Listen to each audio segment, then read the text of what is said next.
I got this, is what Opie told the club, but the combination of Randall Hightower and a lead pipe told us otherwise. Welcome back, guys, to Fog Entertainment, and it turns out that Opie indeed did not have it, and we say goodbye to Opie Winston. The Winston family has been completely decimated.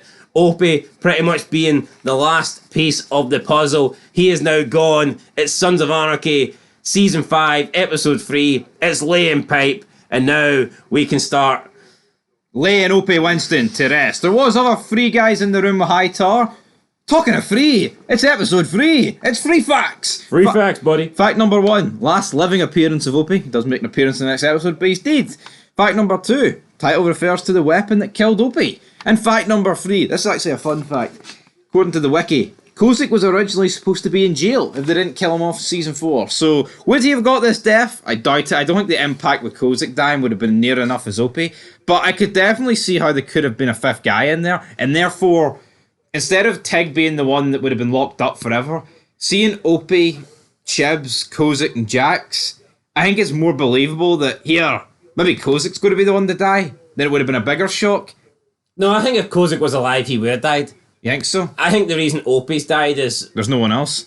Yeah, it's kind of like they need... Greg the Peg ain't in here? They need to keep Chibs alive. Storyline-wise, Tig needs to be alive. And it's almost like for Jax to go to that next level, losing Opie does hurt him, and it turns him into this clay maybe-like figure.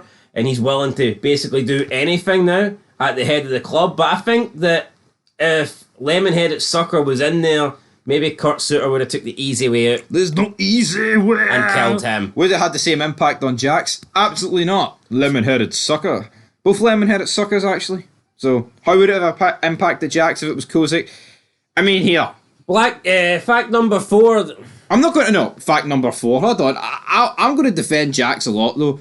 I don't think it matters if Kozik's in the room. Jax is still giving himself up for Sam Crow. Doesn't matter if it's him and 4 prospects. What I would say, so if Filthy Phil's in the room, I'd have probably just chucked him in. Aye, throws a mixing bowl in and Filthy Phil's away and after. He'd have fucking ate the crowbar. He'd have killed all 4 of them.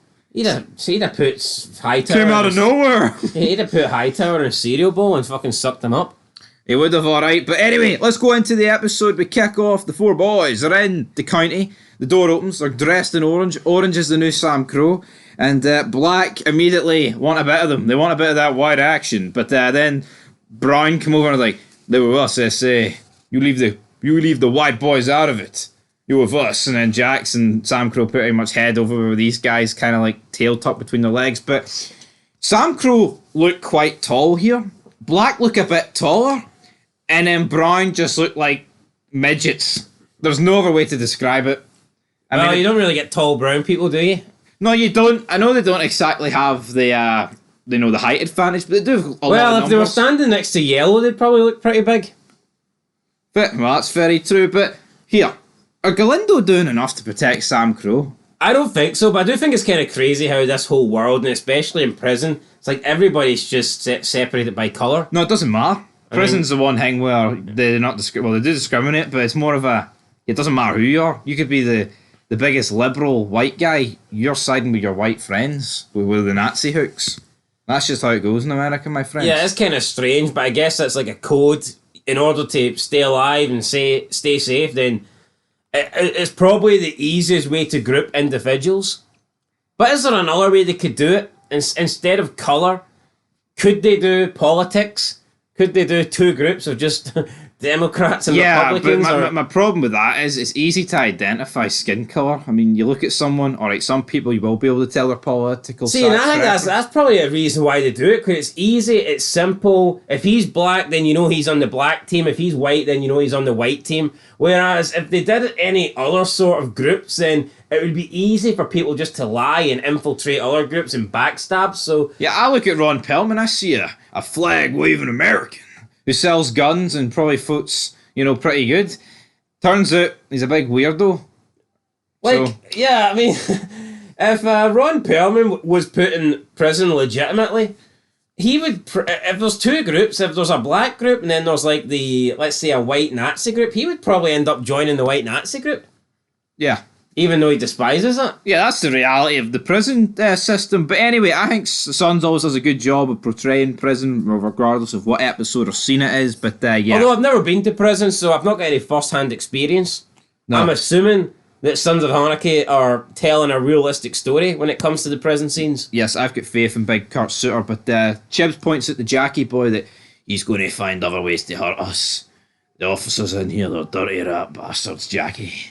I don't trust them. I don't trust him. He's right though. Pope is going to find other ways to hurt him, and then what exactly does Pope do? He gets Jackie Boy to meet him in the commander's office. We do have Bobby back at the clubhouse. He's taking pretty much command.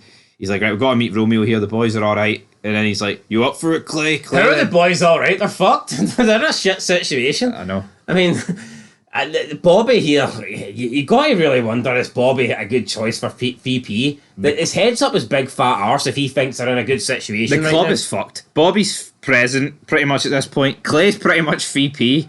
We're hanging on for dear life, may I add. Bobby asks him, is he alright? He puts the lid on the whiskey. He's like, yeah, gotta be. No choice. See, at this point, though, should Clay be the VP? I think he should be happy or juice. Fuck it, Frankie Diamonds. No, honestly. Fucking Guy threatened to batter Opie. Scrape up Kozik and fucking stick a wee patch on him or something. I don't know. Patch him up. VP. Patch VP, him up. buddy. Patch him up, buddy. But yeah, then we get the scene sit down between Jax and Damien Pope. I really enjoyed this scene. Big Harold Panu.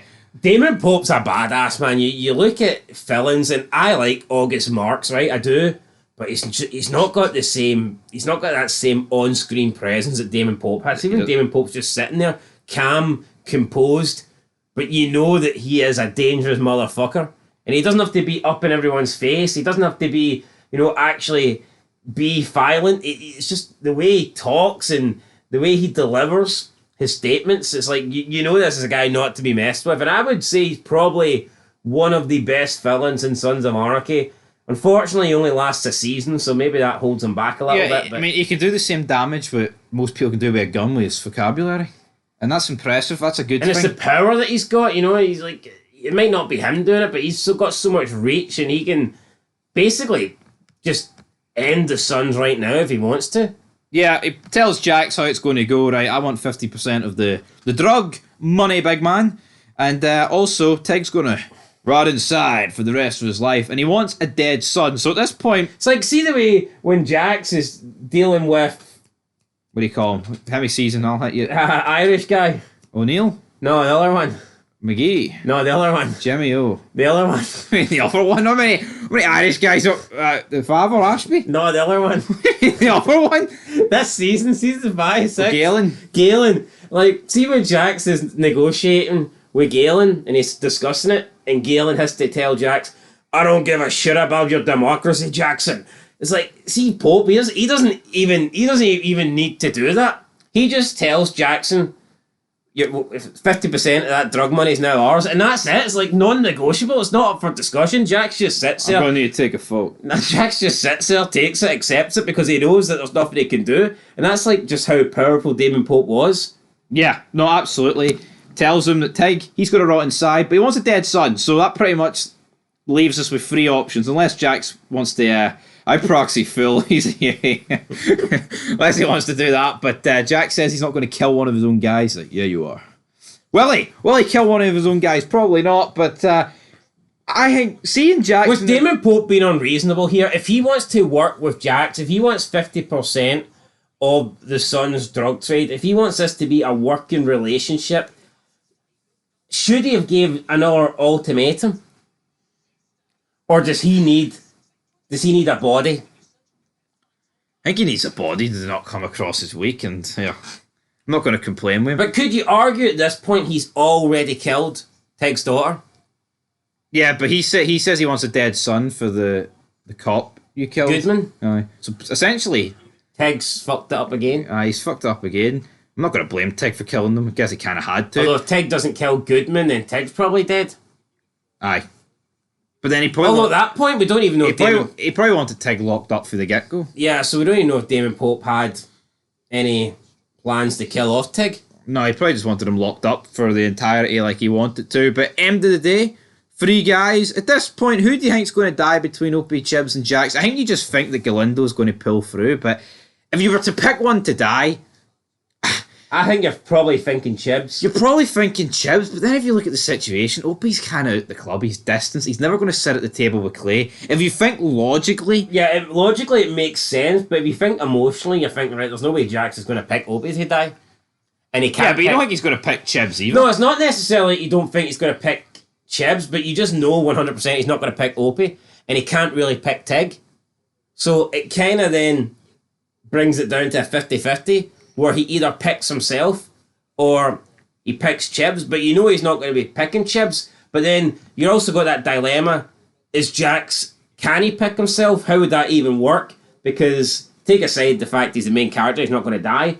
Pope, I'm assuming, wants to work with Jax. He's got the deal with Jax, therefore it's almost like Jax isn't an option. Yeah. So when you look at it from that perspective, it's almost like Chibs had to be the default pick. But when you break it down and you look at the bigger picture and the club going forward, like Opie is pretty much out at this point. There's no way he can share a table with Clay, and he's pretty much already lost everything. So it kind of does make sense with hindsight when you look at it through that, yeah, Opie was the guy that was going to, unfortunately, take this shot to the back of the head. And that's exactly what he does. But I want to just wrap up everything outside of prison. Right, so Luis tells Clay and Bobby that Jack's met with Pope inside, and he's like, "You've got to make sure our guys are safe, they say. Safe, they say." And then, right, let's talk about Gemma, Wendy, and Tara. Pretty much, Gemma manipulates Wendy into, like, threatening Tara with oxy abuse, and then Tara's like, "Come on, Wendy, that's not going to work with me." And he's like, "When did Gemma tell you?" And then she confronts Gemma, and she's like, "You going to kill me, doctor?" "No, but my husband might." Here. I think when Opie, when they've got that issue inside, all this stuff, that's what I like about Sons, right? It doesn't focus on one issue. But for the most part, did this really need to happen? No, I would have probably kept this for later on. I'd agree. In the next episode or something like that. When you've got 4 sons inside and you're met with the fate that one of them is going to die, that's pretty much the only thing you care about this episode. You want to know what's happening inside. Then obviously you care about Bobby in his meet with the cartel, with the CIA, because that could potentially get them out. But every other story is taking a back seat right now, so therefore I don't think it has that much of an impact. Like Gemma and Clay's pettiness about who's sleeping with who. I mean, fuck, come on. No one really... Yeah, Gemma's pathetic here. She's the one sleeping around. Clay doesn't even sleep with her. Tara could drop a bombshell. She could say she's pregnant with JT's fucking son right now, and it's like, we wouldn't even care. We just want to know if Jax is alive or not. Liam O'Neill could return from the dead and fucking say he's with an orangeman, and it wouldn't really matter. Now, you said earlier about could the CIA, could the cartel have done more to get the sons out of prison? Let's say they did. Let's say they pulled strings and they got the 4 of them out alive. Would Pope have been content with that, or would he just have captured them again and held them hostage, or kept doing attacks on the clubhouse until he got a dead son anyway? Once Pope wanted a dead son, was someone not going to die eventually? Even if it wasn't in prison, was it not going to happen sooner or later? Probably, right. But Pope, he did it inside because it can never be linked back to him. If you do it outside, it can always, in a way, kind of be linked back to you. Plus, if you do it outside, you can kill off one of the ship members and it wouldn't have had the big impact. Exactly, yeah. I mean, if Phil Lynn dies in a drive-by, what? Did it even happen? Did it happen? Yeah, but like the Gemma Clay scene with Ashley Tisdale, I mean, it's just her over fucking freaking out over... I mean, she's there, right, with her new boyfriend, Nero, and she's taking it bad that Clay's turned up and got a shoulder massage. Well, she probably thought it was more than a shoulder massage, but I mean, it is hypocritical because she's the one that's sleeping around and she's the one that's broke things up with Clay. Here, and rightfully so, you can understand why she broke up with Clay and don't want anything to do with him. Yeah, but you've got like Nero and Juice here sticking out like sore thumbs. What the fuck are we doing here? Right now, if you look at it, I can't help feel sorry for Clay, despite the fact that he did turn into a complete arsehole in season 4 and he did beat the shit out of Gemma. I mean, he's been basically kicked out the club. I know he's still got a seat, but he's only been kept in the club because of Galen. He's only been kept alive because Jack needs him alive. He's no longer the president. He's pretty much lost all his money. He's lost his wife. He's lost his health to somewhat. I mean, Clay's pretty much lost everything. Plus, the truth paints Clay as basically the guy that single-handedly killed JT, when that is not the real truth. So Gemma's came out of this smelling of roses. Yeah, she got a messed up face, but it healed. And now she's the one that's got off, scot-free, so to speak. Jax doesn't suspect her for anything to do with JT's death. She's out sleeping around. She's having the time of her life. She's got a new love romance, whereas Clay doesn't really have anything. And then the one moment he gets a shoulder massage, she's fucking freaking out. Yeah, I know. It was almost cringy. It's the fact that age of them. This is like teenager shit.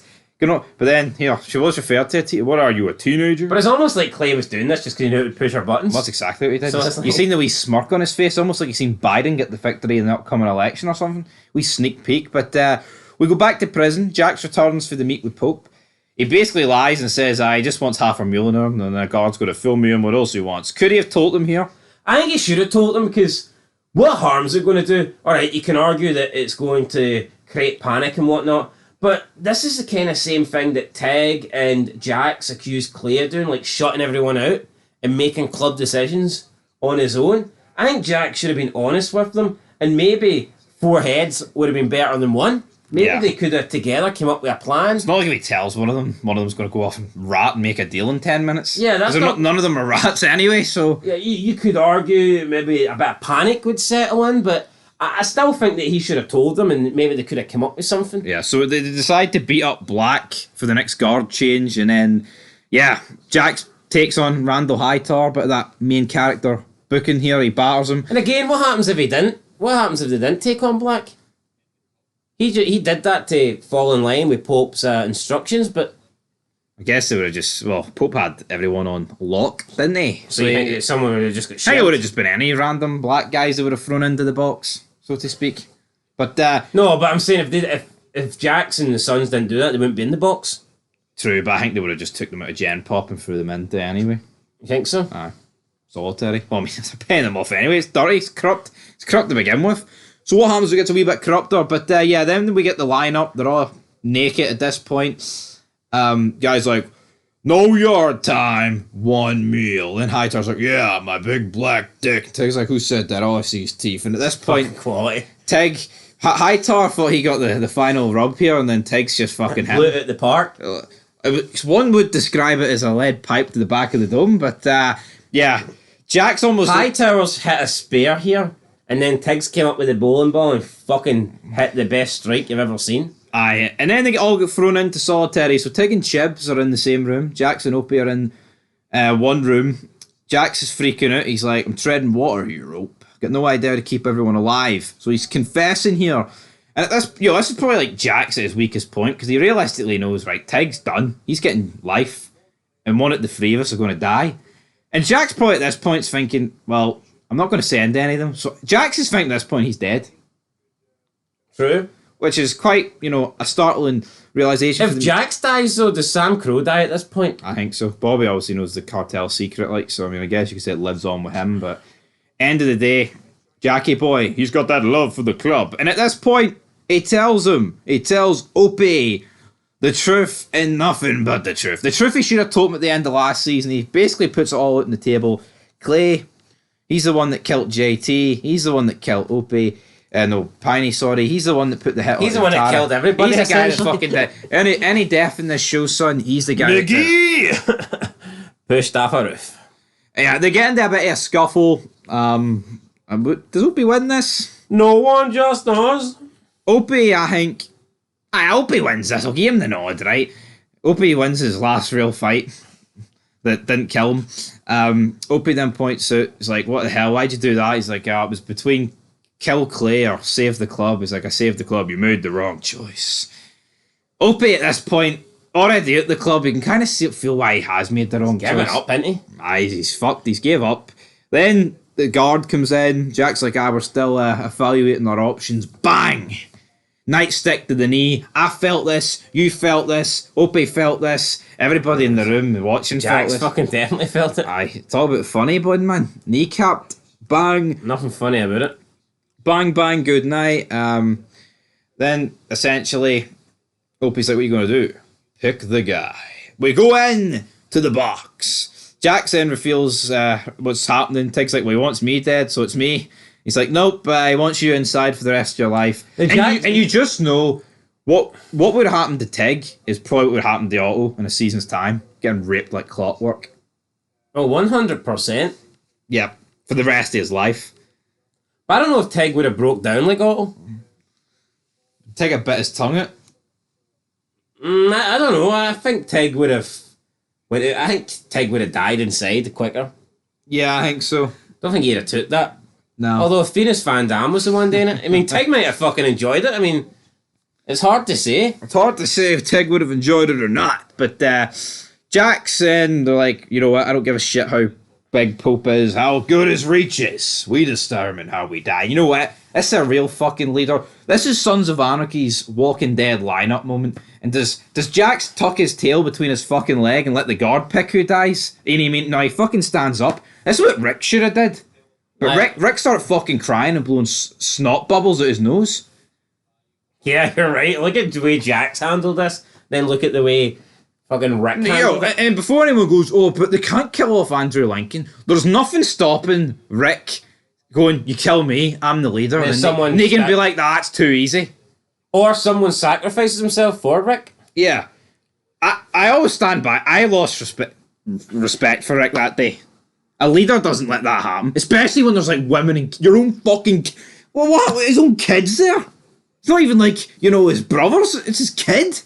His teenage son and a pregnant woman and Maggie. A shite bag like Eugene. I would have just gave Eugene up. Pick the guy. I picked that fucking asshole right puts there. On her pants shit and there's just a big puddle of piss underneath Eugene. But no, Jack steps up to Tasker. He's like, my call. He's going to throw himself in. And Opie's like, no, I'm going to throw myself Beats him to it. Headbutt to the guard. Throw him in the pit. Then Jax is screaming, no, not Opie. Opie gets thrown in. The prison officer tells him, make it interesting, shithead.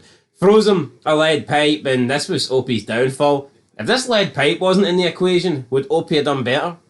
It helped him initially. He incapacitated one guy and injured Hightower a wee bit. Realistically, though, you could argue with the lead pipe, you could get 4 hits and do serious damage. If he's in there with just his fist 4-on-1, it's not like he's going to knock them all out with one punch. True, but once you lose possession of that lead pipe, it's all over. True. Tig doesn't want to watch. It's like the Mayans, the ratings are down, Tig's not paying attention. Tig gave up, Tig tuned it. Tig's realising, fuck, I'm inside, he's dead. Jax is going to probably kill me before I even get the rotten side.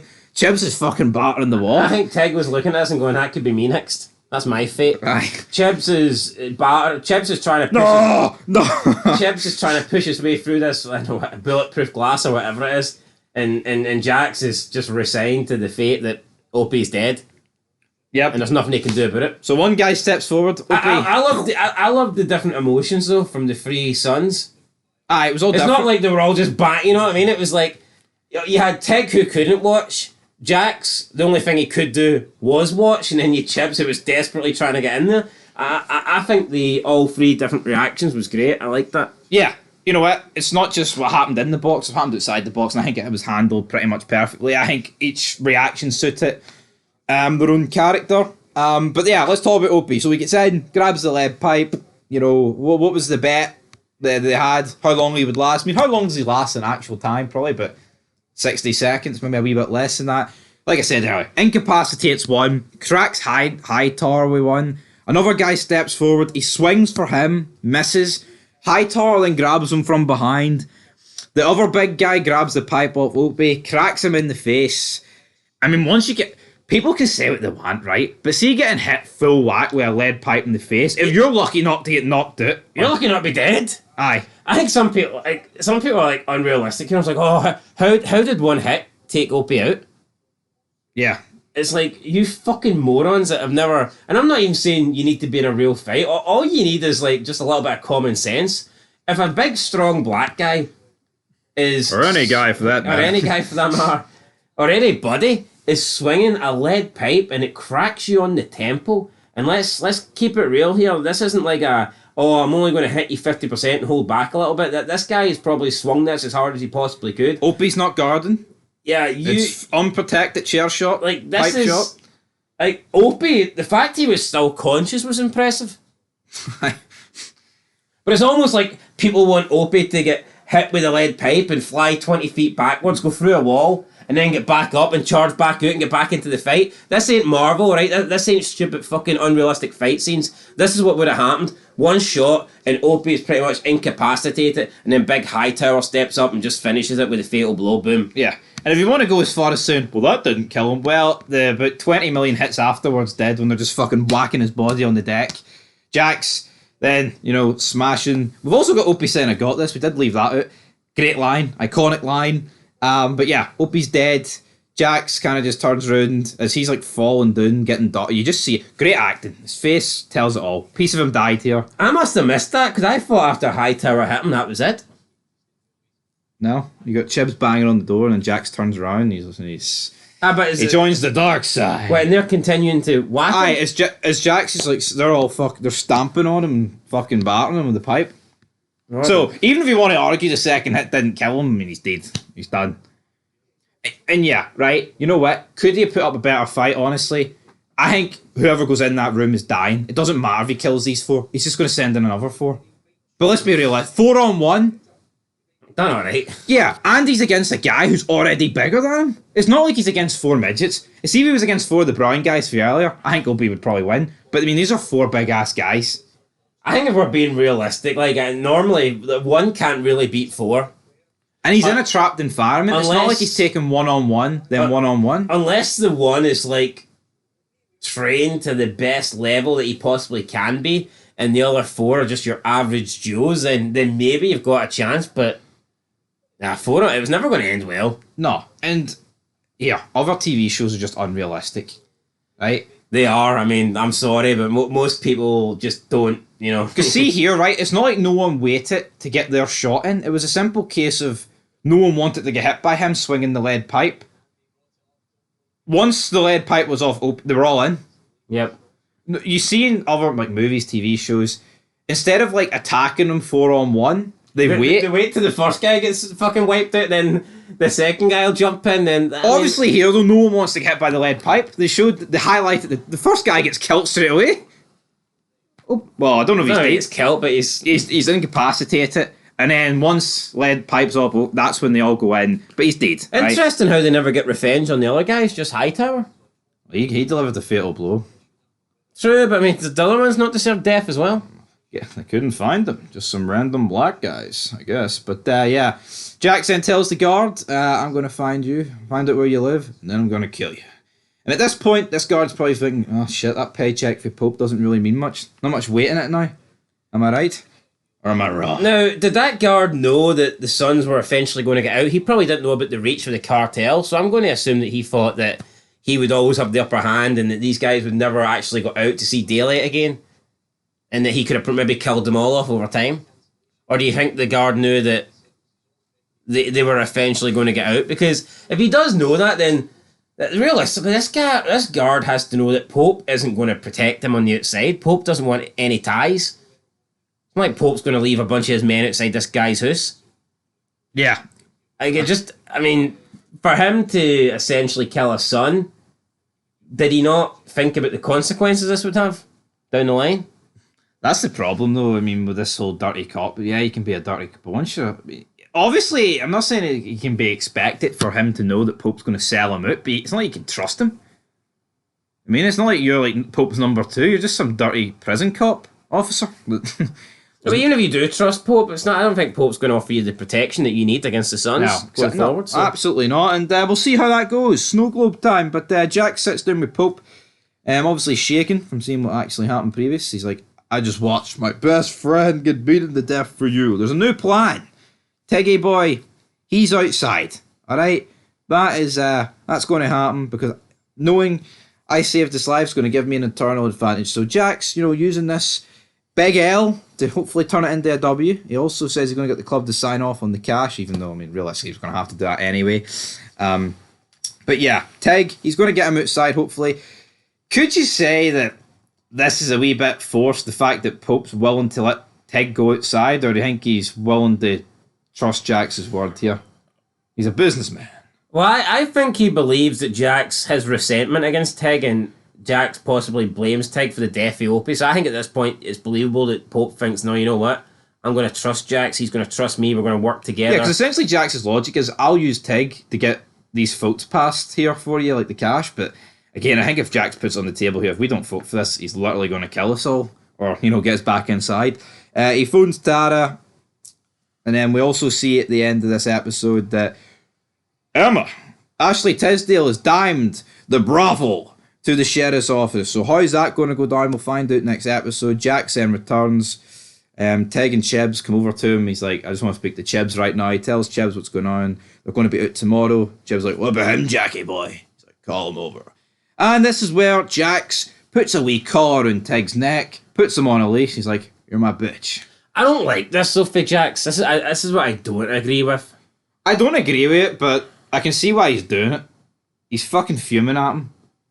And I think at this point, is Jax willing to kill Tig? Probably. I mean, we even see later on that he's willing to give him up and not just, the fake out option.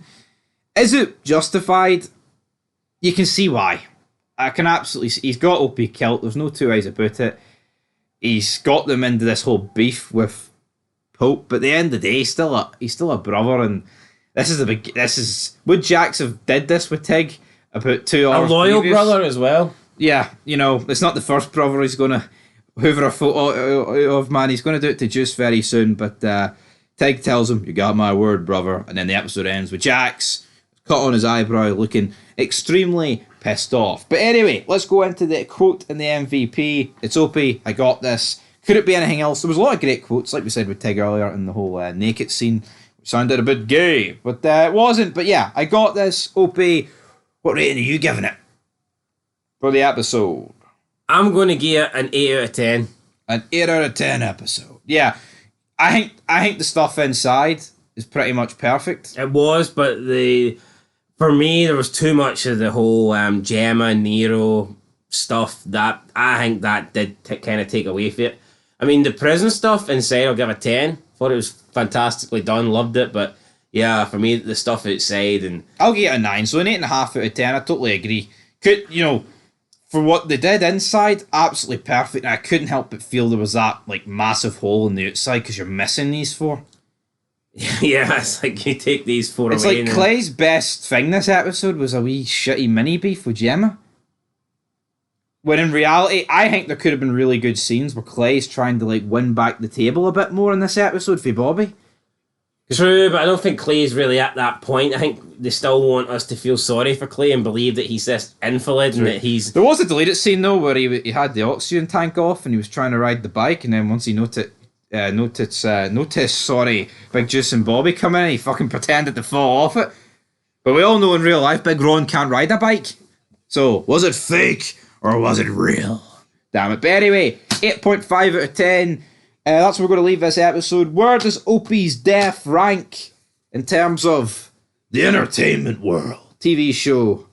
Well, that would take a little bit more time to think of, but in terms of deaths in Sons of Anarchy right now, if we're talking about just protagonist deaths and club deaths, Sons deaths, I'd say it's number 1. Yeah, it's easily number one. He's easily the biggest character, and I think it's easily the best death. I still think the best death overall in Sons of Anarchy is the combination of Stall and Jimmy. Yep. But in terms of a son's death, then it's obviously Opie. Opie's death had a much bigger impact than Stall's and Jimmy's, in my opinion, but I think their death was... their death was just... What I would say about their death and this one, I don't think they could have changed anything to make them better. I don't.